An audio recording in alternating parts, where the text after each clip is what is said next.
My name is Caleb Jordan. I'm 15 years old, and something happened to me that changed my life forever. On February 4th, 2024, I died for exactly 13 minutes. I live in a small town near Phoenix, Arizona with my mom, my stepdad, and my little brother, Jake. I go to high school, play soccer, and love working on my PC and building stuff from YouTube tutorials. I was a regular teen.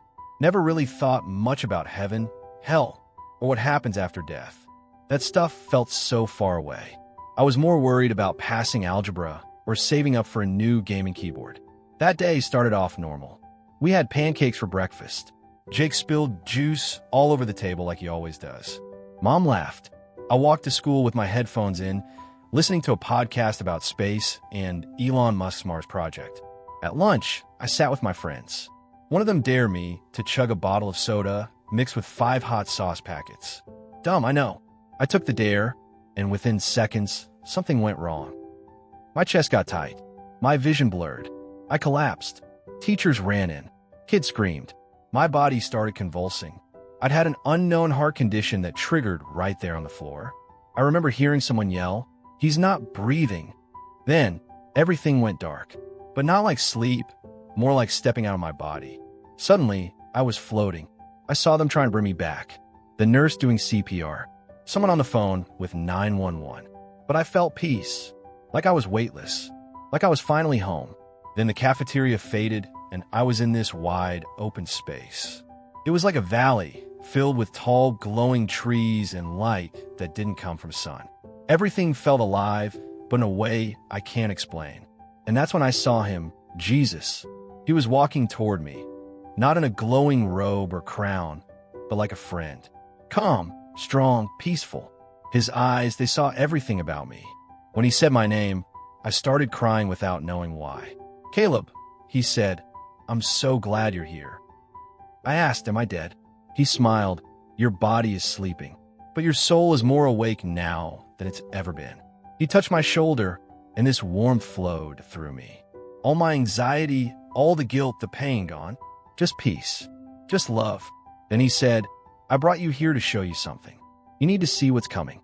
The valley disappeared, and now we were floating high above the earth. But it wasn't like being in space.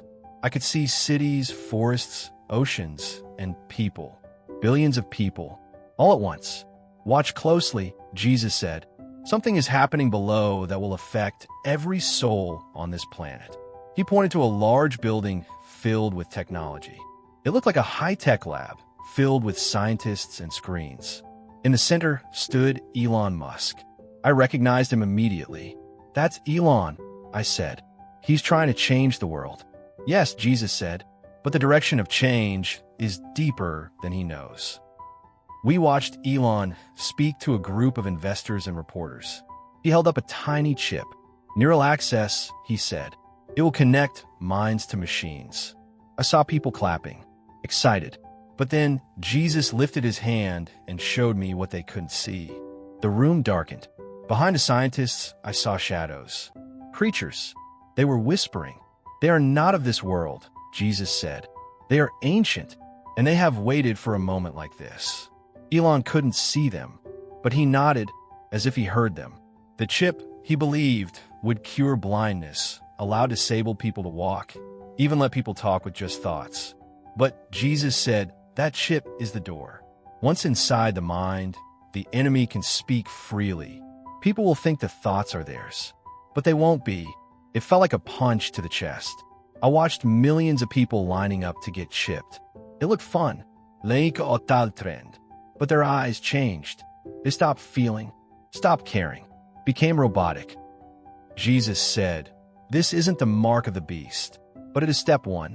It is preparation. What happens to those who refuse it?" I asked. He showed me people being mocked, denied jobs, shut out of society. They will call them fearful, weak, outdated. But these are the ones who still hear my voice. I saw groups of young people, my age, meeting secretly, reading the Bible under blankets, worshiping by whispering songs. Then Jesus spoke with a voice that shook the air. "This generation will suffer, yes, but they will also shine brighter than ever." I saw miracles, real miracles. Teenagers healing the sick, casting out darkness, speaking truth with boldness. Jesus said, "The world will offer power through machines, but I will offer power through the Spirit, and mine is stronger." I couldn't believe it.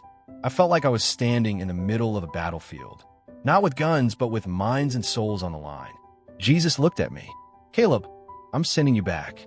Your voice matters. Young people will listen to you more than to pastors or politicians. They need to hear from someone like them." I was shaking, but I'm just a kid. Why me? He smiled. "I've always used the ones the world overlooks." Moses stuttered. David was a boy. "I choose hearts, not resumes." The valley returned. The light got brighter. I felt myself being pulled down, and I panicked. "I don't want to go," I cried. "It's so perfect here." Jesus zooted me. "I know, my son, but the earth still needs your voice." I was fading fast. "Wait, what if I forget?" He whispered. "Every time you pray, I'll remind you. Stay close to me. Speak truth, even when it's hard." "And one more thing," Jesus said. "Tell them I love Elon Musk. Tell them not to hate, but to pray.